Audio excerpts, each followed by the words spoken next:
Due to unforeseen technical issues, the following interview contains occasional audio glitching and popping. We felt the content of this interview was still absolutely worth sharing. Thank you for your understanding and enjoy. And then he said, hang on. And he pulled over and he got out his own roadmap. And he looked on the roadmap and he said, you know what? I've just made sense of it. Thank you so much, but I'll take it from here. And the call ended. My guest today is an Indiana-born model, actor, turned self-taught filmmaker. With his interest in psychology, he has taken himself from the pages of GQ and Cosmo to appearances in films like 300, television shows like The Mindy Project, to making films. In fact, on the heels of 17 short films, he took the opportunity in 2021 to create a feature-length film called The Great Awakening, which is available now on multiple streaming platforms, including Tubi TV. My guest is Beau Roberts. I'm Aidan Nepom, and this is the Changed Podcast.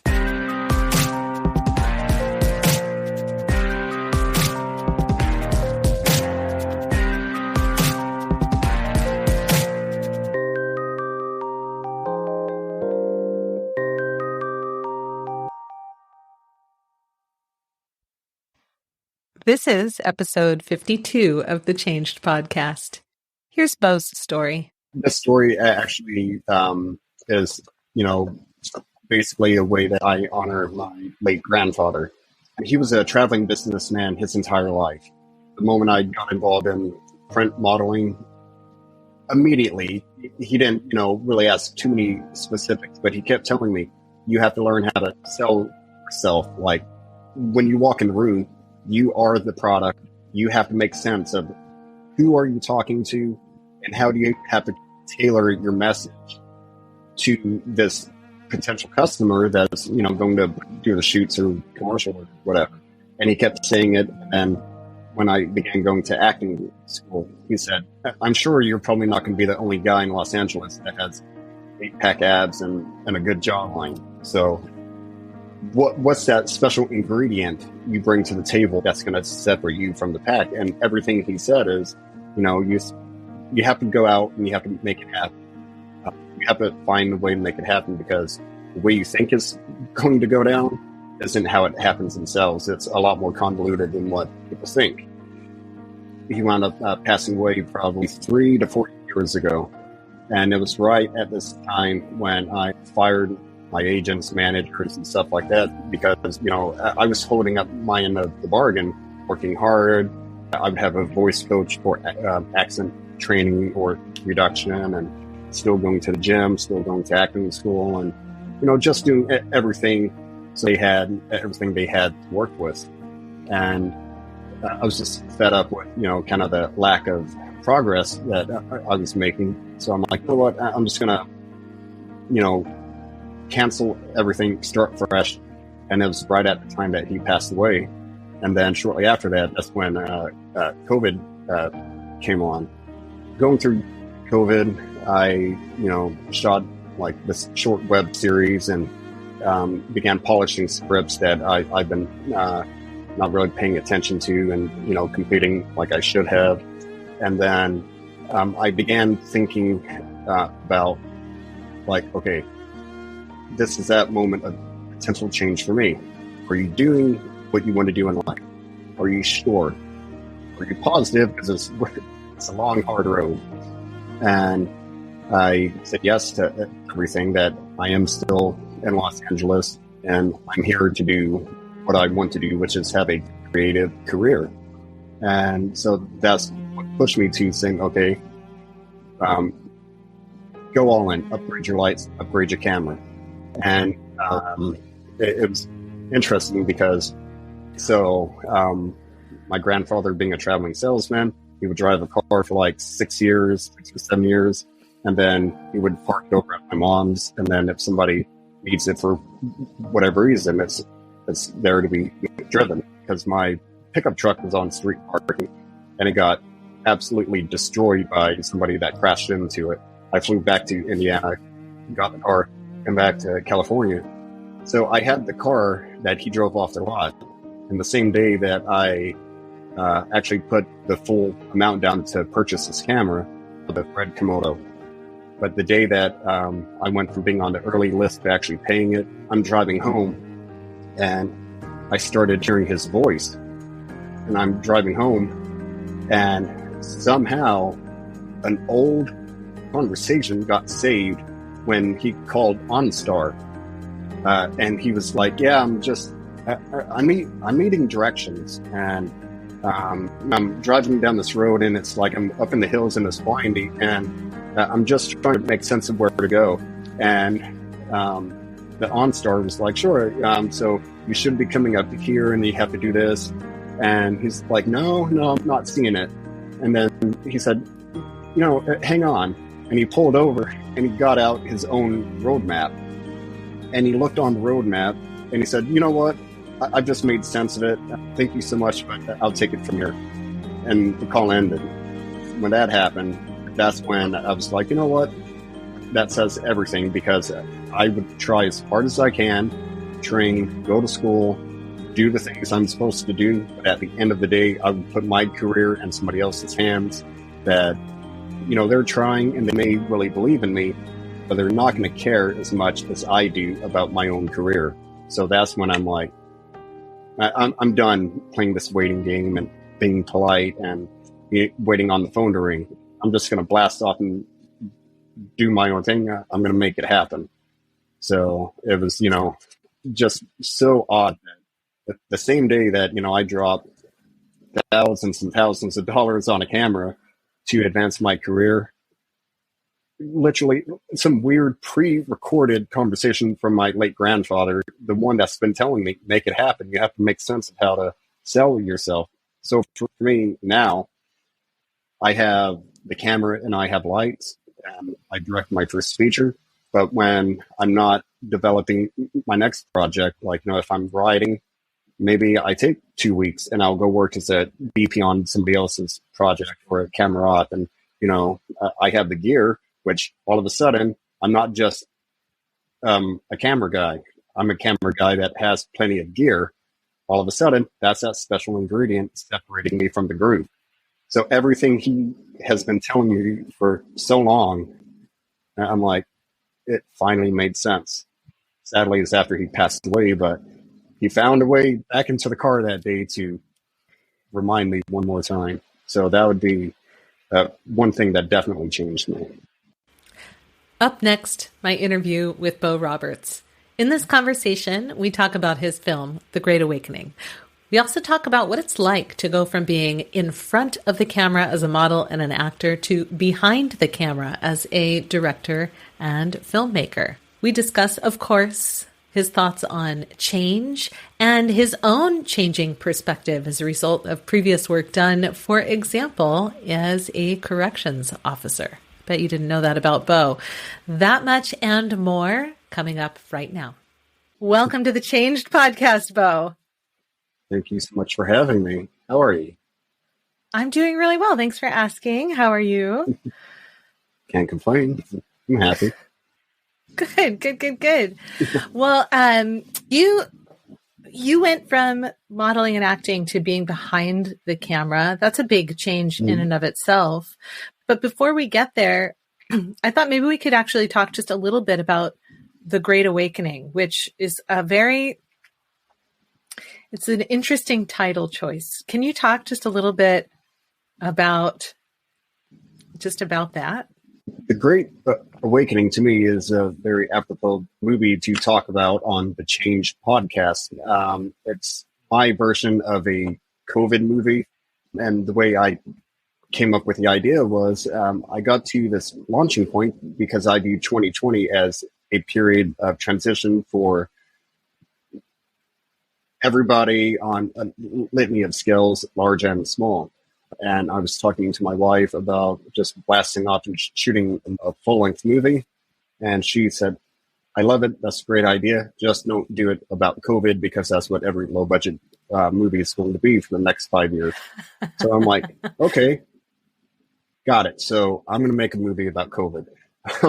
or but not so on the nose, because to me, everybody's like, let's make a movie about getting the virus mutating you into a monster, or lockdown being some mass enslavement of the human race, so on and so forth.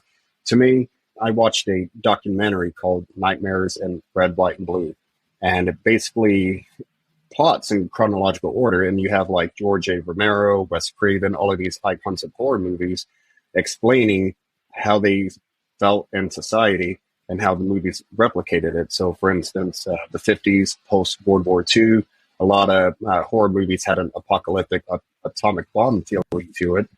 You jump up to 60s, Summer of Blood, drug experimentation. So a lot of movies were about the drug-fueled pothead kidnapping Daddy's little angel. And then you get to the 70s, and that's when the Summer of Blood ended. Now we have Watergate, and we have Vietnam, and the country overall just has kind of a bad taste in its mouth. So that's when like horror movies went ultra violent, and entering movies like the Texas Chainsaw Massacre. So with that knowledge, I began thinking, okay, let's not get too obvious and on the nose with it. What does 2020 mean to me? And COVID is introduced. I'm hearing something about lockdown, but that's all over the world.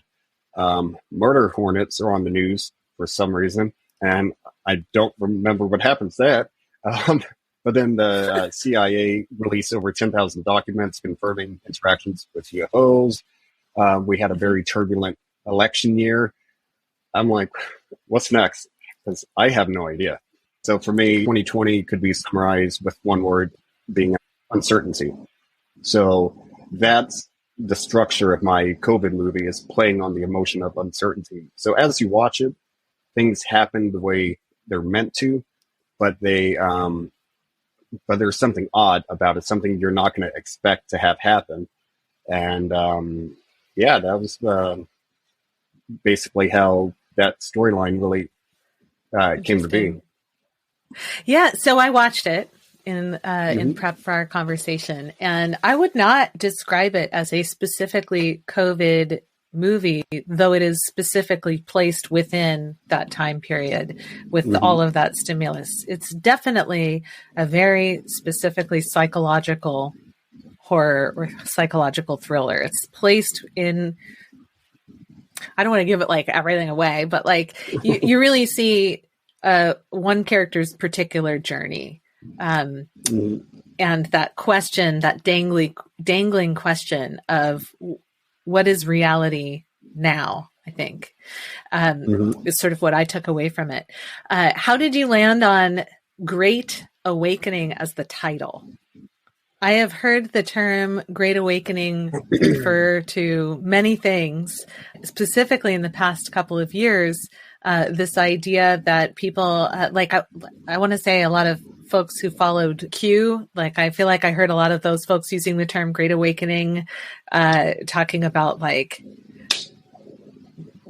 understanding that the world isn't what it seems, and that idea. I've also heard the term recently for folks who are like, we're building a new way of being with each other. This is about waking up to being inclusive and all. And like I feel like I hear Great Awakening, awake, woke.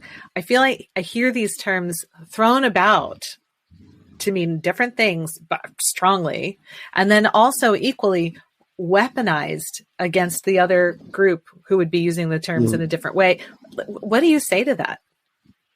For me, there is a very on the nose response that I have for, what does the Great Awakening mean? And in the movie, you have this moment that really symbolizes so much of, there's a lot of details and notes in the script that the audience, I know, they're just not going to get because it's like super layered.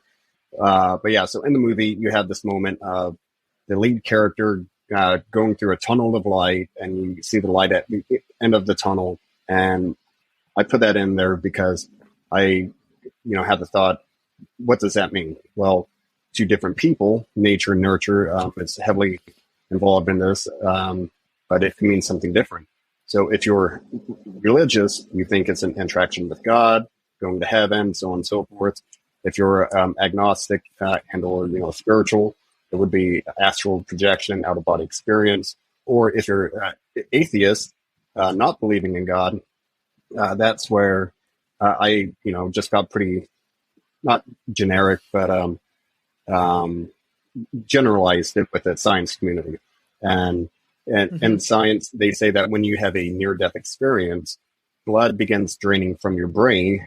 And it's similar to running a car engine without enough oil in it. It runs it hard and ragged. And this action of your brain doing that throws your mind into an altered state of consciousness.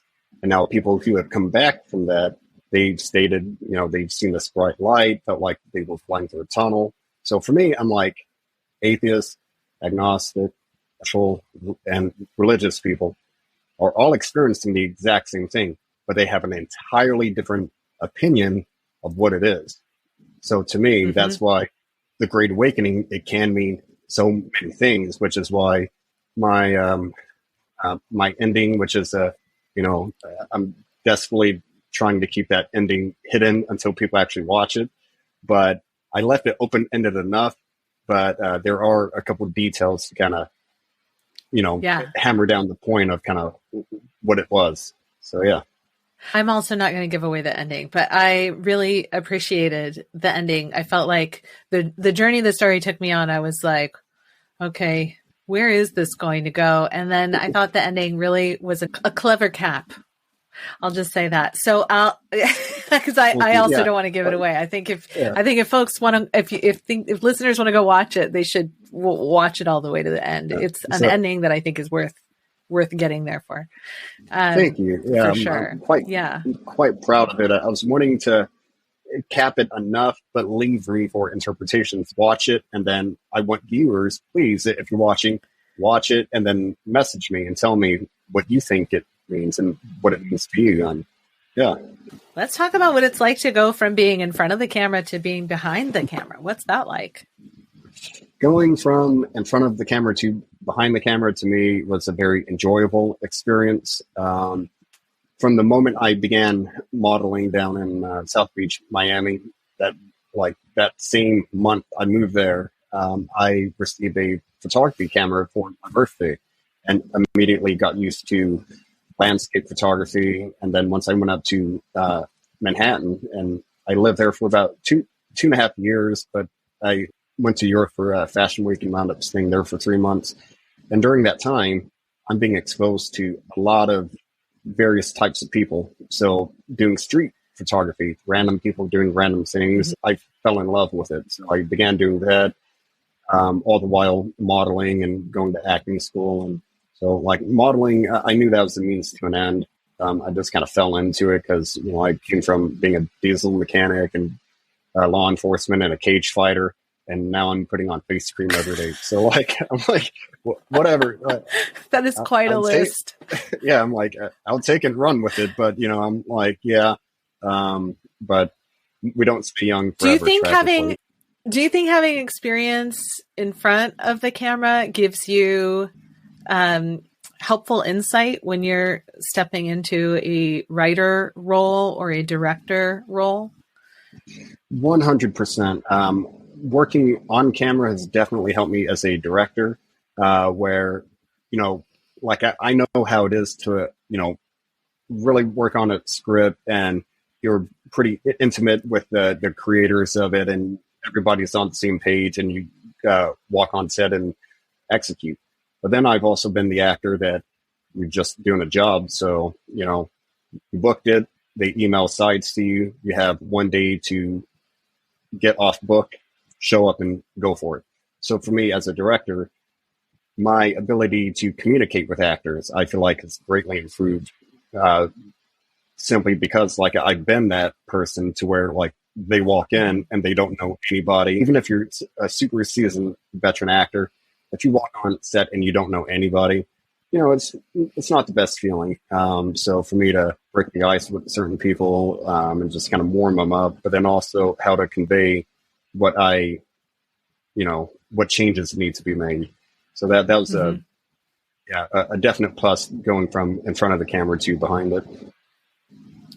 Do you have a strong desire to continue doing work in front of the camera at all? Or are you done with that? Is that chapter closed and now it's only behind the camera work? Yeah. The more time I spend behind the camera, the more I enjoy it. So my passion for being on camera, it's interesting. I'm never going to shut that door. And I do have 2 movies that I've come up with. So I have about 15 feature film scripts that I've written, and 2 of them specifically are with me in mind to be the lead character. So one of them, I need to hurry up and find an investor because I'm starting to age out of that role. But it is what it is. I didn't think that was a thing for men. I thought that was just women that age out. Well, it's the industry is brutal towards women and how early they can age out. And for men, having the salt and pepper, it's, oh, you're distinguished. And I'm like, well, it's kind of a double standard. Yeah. But whatever. Big time. But it just seems to be true.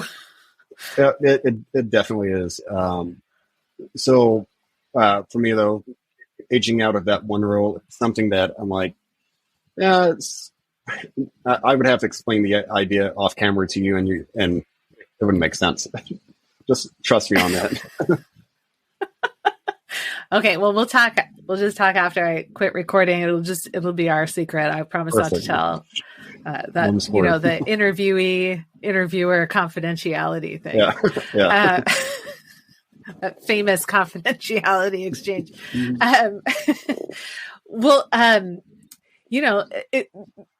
When I think about that shift, one of the things that crosses my mind is like to go from independent film to big film house. That's another giant leap to take. Is that something that you aspire to do, to get into directing large budget projects that you did not think up yourself? Yes.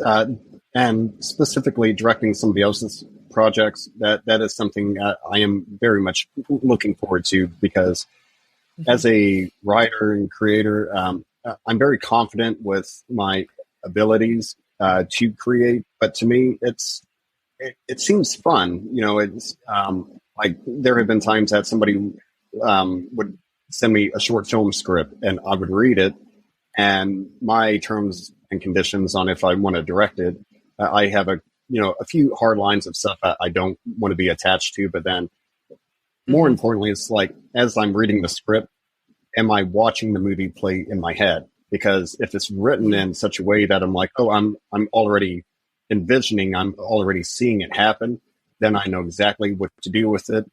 And then once I have that, then I can do the fun stuff and get the nuance, creative notes and stuff like that. As far as scaling up, hell yeah. I shot The Great Awakening. Initially, I came out and outright lied about the budget. I was trying to sound big budget, so I said it had $2,500, but in reality, it was only $1,600 I had to shoot the movie with. And on set, it was me and one other crew member for 3 weeks. So, wow. I would love to get to the point where, maybe, I have a couple people helping out. So, yeah. Wow. That's wild. I would not have guessed that it was that low of a budget watching it. So congrats taking it from that low budget into a place where people can watch it so readily. That's really great. My husband and I are both performers, but I do improv and then I do this. He actually does acting work and recently was part of an independent film, feature-length independent film, and I was an extra on set one day. The whole thing is mystifying to me, the way independent film works.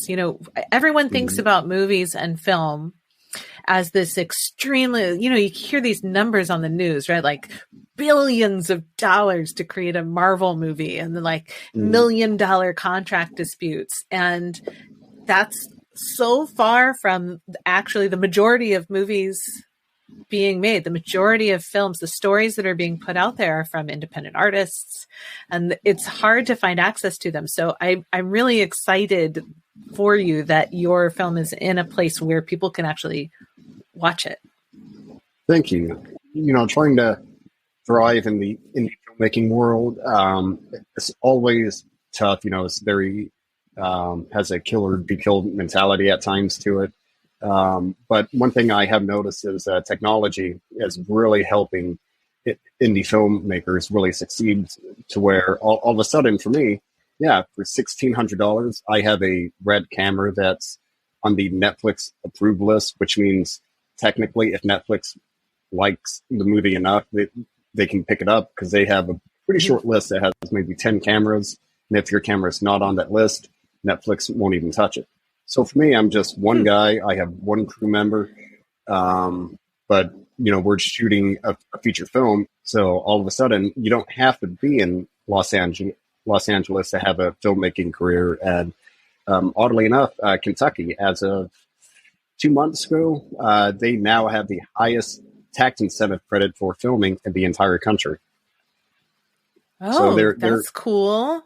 So there is a shift to where, it's a very definite push to where you don't have to be at a mega tentpole Paramount type of company in Hollywood, California to have a filmmaking career. So I think that's awesome. That's so cool. That's a massive change. Well, speaking of change, when you hear the word change and you think about your personal relationship with that word, what comes up for you? Like, is change something you think about a lot, or is it easy for you to shift? Is change challenging? What are your thoughts just about that word? Yeah, my thoughts on change is that it's a necessity in life. Technology all of a sudden came, and there's a lot of people that were adults in life just having to adapt and change with the times and just stay up to date on everything. I can already see how a lot of people are struggling if they don't change with the times.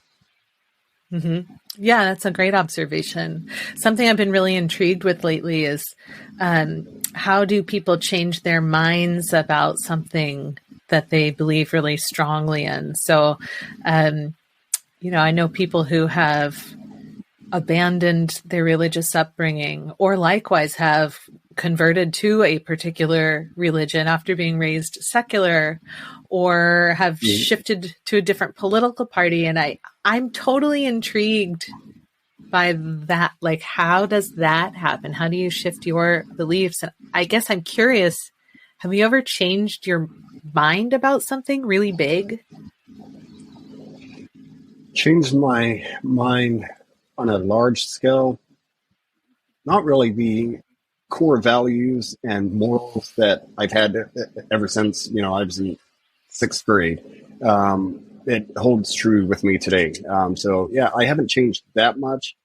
But with that being said, it used to always irritate me. In high school and a couple years after, go back and you read that yearbook, and everyone's like, "You're cool, never change." I'm like, no, I want to change. Like, that's, to me, that's kind of the point in life, just exploring stuff. But as far as something that I really kind of changed my perspective on, I would say working in law enforcement. It's not that it changed my opinion, but it enlightened me a bit more, which, I think the more information you have, the more likely you are to evolve your way of thinking in one way or another. So, for instance, I'm actually scarred for life here because a guy came in, and I worked in corrections in the county jail. So anybody that's on any substances, I have to suit up and go play with them. So this guy came in, and he was only drunk, nothing else in the system. But because of how the fight went down, the teeth on the handcuffs ripped across and gashed me open.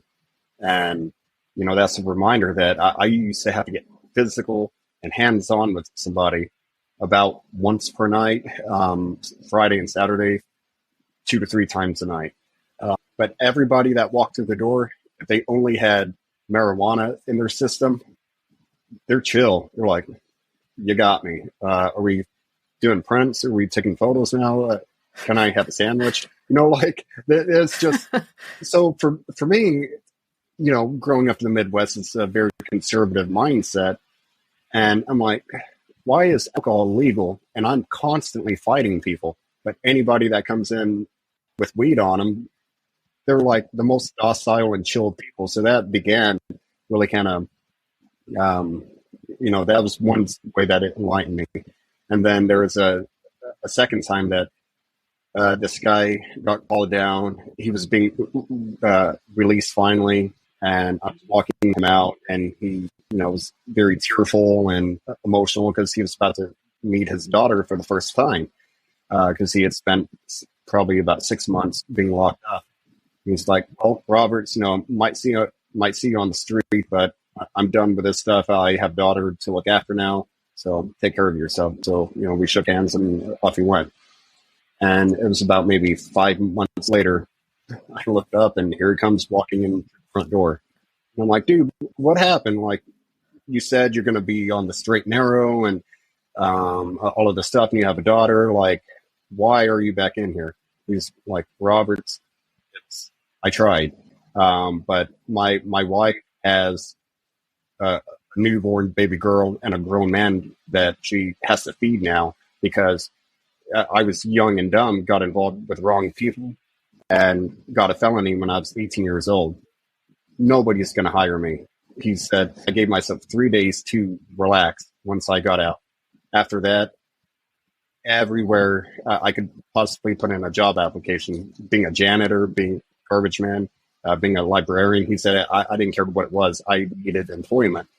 Nobody's going to hire me. So I was forced to go back into this lifestyle to try and make ends meet.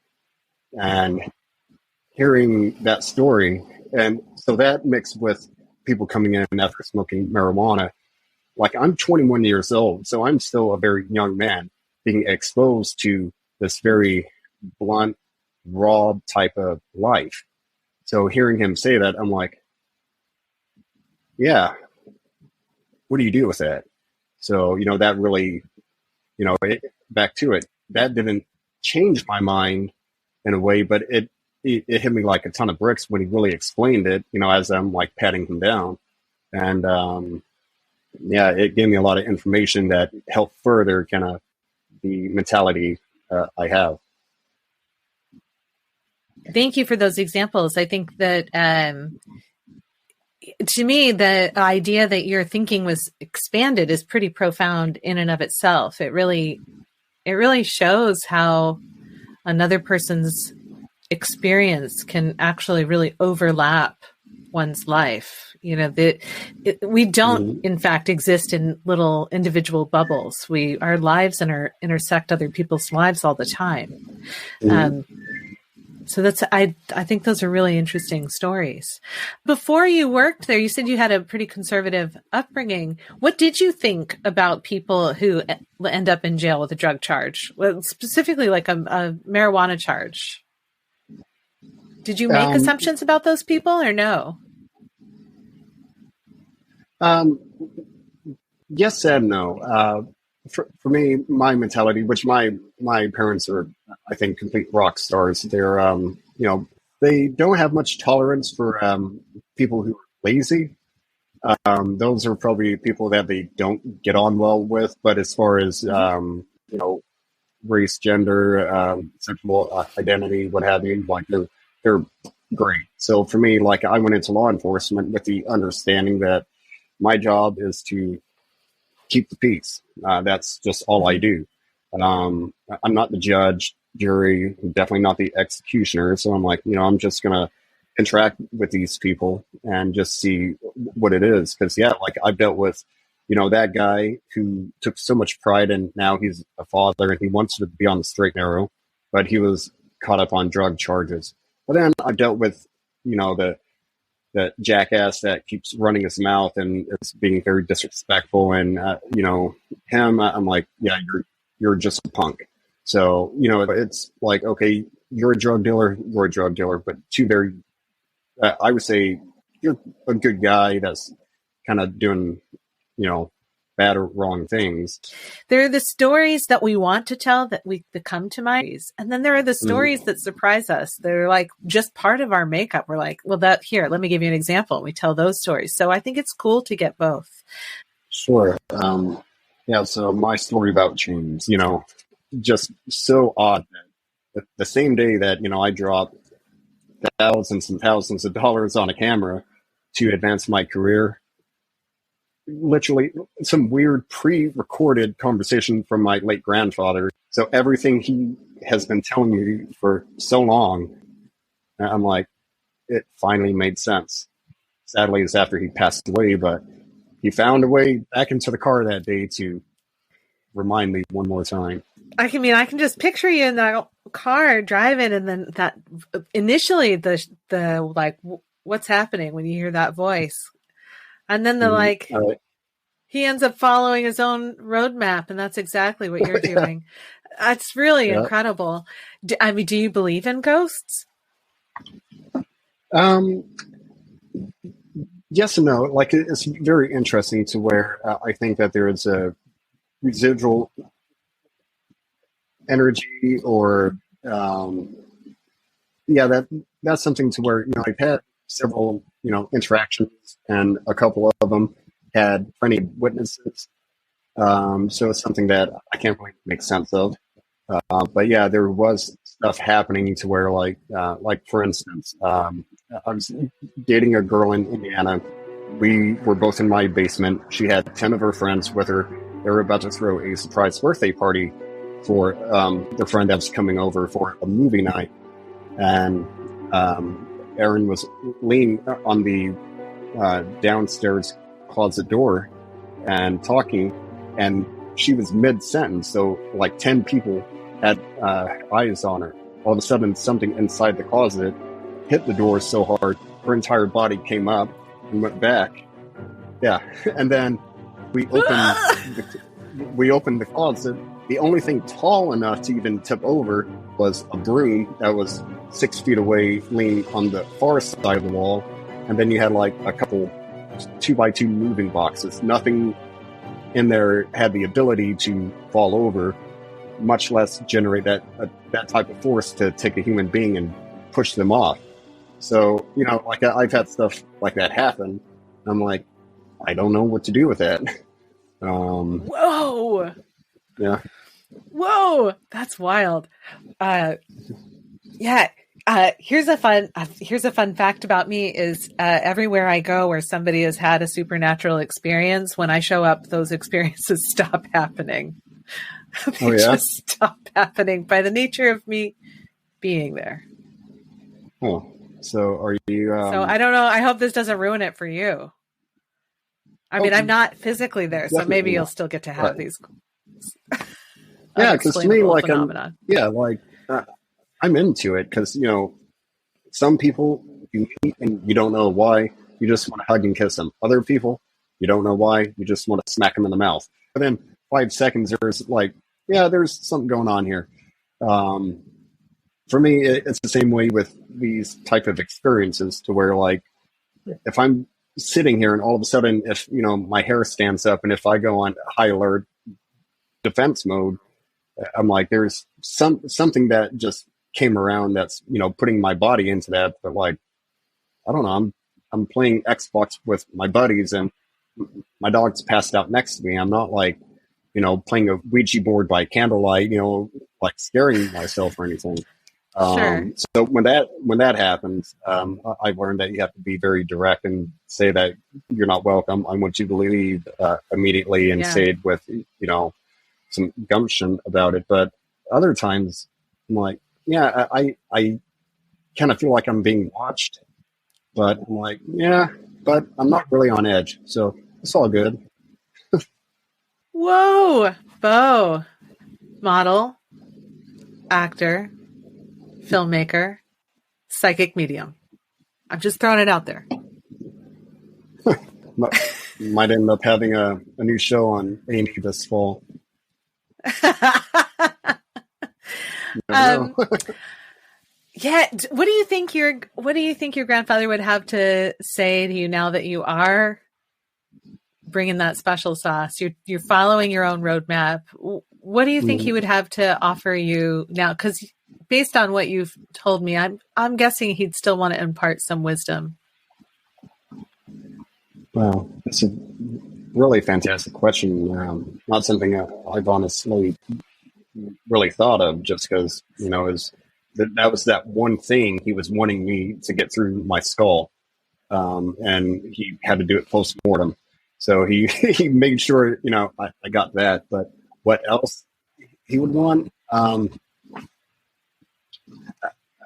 don't know. When he was in advanced age, he moved from Tennessee up to Indiana. And whenever I would see him, that's when he was making comments about, calling people that you love and care about, and just spending time with people. And fortunately, that's something that, the moment I moved away, I very immediately felt that pull from like, okay, I'm off, making sense of life and kind of what I'm into, and, just kind of where I'm going to settle. But all the while, it's like friends and family are back home in Indiana. So for me, like calling loved ones, that's something I do frequently. Well, I really appreciate you sharing your stories with me today. It's fun talking with you. Are there any final thoughts you would love listeners to take away from our conversation about change, about pursuing your passions, following your own roadmap, or anything else? Well, as far as following your own roadmap, everybody that I've seen start something, my mom, she owns a truck driving company. And I remember when she first started it, she was pulling 14 hours a day, and I'd be in the office with her, and she was going over the books, just line by line, day in and day out. And she did that for years. And for me, I'd shot 15 short films, working on lighting, camera movements, really building my knowledge. And I did 15 short films where I'm the only crew member on set. Like, the way I structured it is I would tell talent, hey, here's the boom mic. So you're going to do your action. You're going to walk over here, and then you have to get under the mic before you say your line, because we don't have somebody following you. So like I'm talking about, I was down and dirty. Let's just do it. So, and I have tons of examples I can work with, but essentially just start, just do it. And, if you're serious about it, if you're legitimate in what you want to do, you will be amazed in just 2 years. When you look back, just for me, it happened in 1 year. I shot 5 short films, and I could see the jump in quality and how I would cut things together, coloring, lighting, everything just got better immensely. And for my mom, it was a hard 5 years, but after 10 years, that's when, the company's established and it's grown, and she's a lot more hands off, and she's kind of enjoying somewhat of a retirement instead of having to be in the office slugging away for 14 hours a day. So just be honest with that hard work, get in and just make it happen. Great words of wisdom. Thank you so much, Beau Roberts. I'll have links, of course, in the show notes for anyone to find The Great Awakening, to find out more about you. And I don't know, maybe we'll even put a link if somebody wants to get a really expensive filmmaking camera. I'm not making promises. We'll see. Thank you so much for your time today. It's been a pleasure. Thank you. Likewise. And now just a few closing thoughts from the host. I love this takeaway message of follow your own roadmap and just start. It's really, really true. In my experience, the only way to move forward is to start walking. And oftentimes, despite that being true, despite us each having our own experiences that demonstrate the truth of that sentiment, we have a tendency to wait with this anticipation that the walking will happen when the walking is ready. But the truth is, there's never a great time to do the things that you really want to do. There's almost never a full alignment of stars when you take your first steps. But when you take those first steps, if that's the path that really is yours, the universe will begin to open up door after door after door along your path, making it easier for you to traverse it. So, I love it. Start. Why not? What do you have to lose? It's just one step. Thank you so much for supporting the Changed podcast. I'm Aiden Nepom, and I wish you the kind of experiences in life you're excited to tell stories about.